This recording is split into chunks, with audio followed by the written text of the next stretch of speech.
নবী মুসা আলাইহিস সালাম একদিন বক্তব্য দিচ্ছেন। কি দিচ্ছেন? বক্তব্যকে আরবিতে খুতবা বলা হয়। তো একজন দাঁড়িয়ে বললেন, বনু ইসরাঈলদের একজন, হে ইয়া মুসা, আপনি তো চমৎকার একটা বক্তব্য দিয়েছেন, আপনার চেয়ে কোনো জ্ঞানী মানুষ কি পৃথিবীতে এখন আছে? নবী মুসা আলাইহিস সালাম বলছেন, না, আমার জানা মতে আমার চেয়ে কোনো জ্ঞানী মানুষ এখন পৃথিবীতে নাই। স্বাভাবিক, কারণ তিনি তখন নবী, নবীর কাছে আল্লাহর ওহী আসে, তিনি সবচেয়ে জ্ঞানী হবেন, স্বাভাবিক। আল্লাহ রাব্বুল আলামিন বললেন, মুসা, তোমার চাইতেও জ্ঞানী আমার এক বান্দা আছে। বলেন সুবহানাল্লাহ।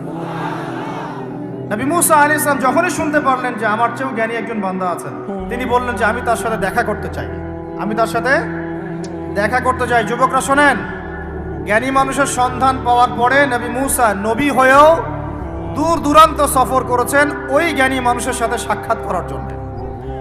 আপনারা রেডিমেড ইসলাম চান, আপনারা ফেসবুক শরীফে ইসলাম চান, ইউটিউব শরীফে ইসলাম চান, কিন্তু সফর করে, কষ্ট করে, পরিশ্রম করে আলেম ওলামা পর্যন্ত পৌঁছাতে চান না।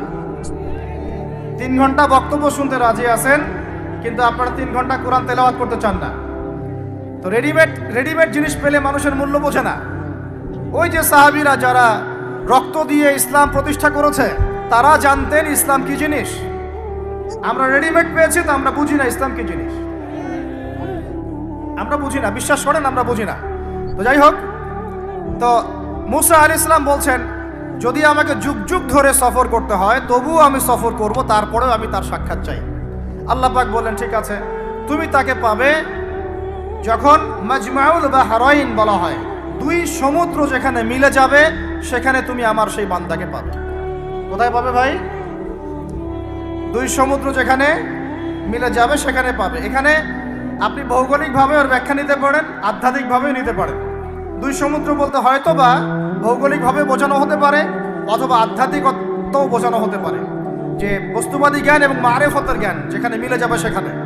আল্লাহু আ'লাম, আল্লাহ ভালো জানেন। নবী মুসা আলাইহিস সালাম তার একজন সঙ্গীকে নিলেন, সেই সঙ্গী একজন যুবক। তরুণরা ভালো করে শোনেন, তরুণদের ত্যাগেই ইসলাম দাঁড়িয়ে আছে, আলহামদুলিল্লাহ। এই তরুণরা যদি এই স্মার্টফোন, এই পাবজি, এই ফ্রি ফায়ার, এই মেয়ের প্রতি আসক্তি, ফ্রি মিক্সিং, এই মাদক, এগুলো ছেড়ে দিতে পারে, দিয়ে নামাজি হয়, কোরআন বলা হয়, ওলামায়ে কেরামের সাথে পরামর্শ করে চলে, উম্মার জামার মধ্যে থাকে, একটা ইমারার মধ্যে থাকে, ইনশাআল্লাহ আল্লাহর জমিনে আল্লাহর দ্বীনের একামত কেউ ঠেকাতে পারবে না ইনশাআল্লাহ। দুঃখজনক হচ্ছে আপনারা সেখানে নাই, কিন্তু আপনারা আবেগে আছেন, আবেগ প্রদর্শন করছেন, বিবেক দিয়ে চিন্তা করছেন না, সমালোচনা বেশি করছেন, নিজে কোনো কাজ করছেন না, লেখালেখি করছেন, অনলাইনে বসে আছেন, সমালোচনা করছেন, শেয়ার দিচ্ছেন।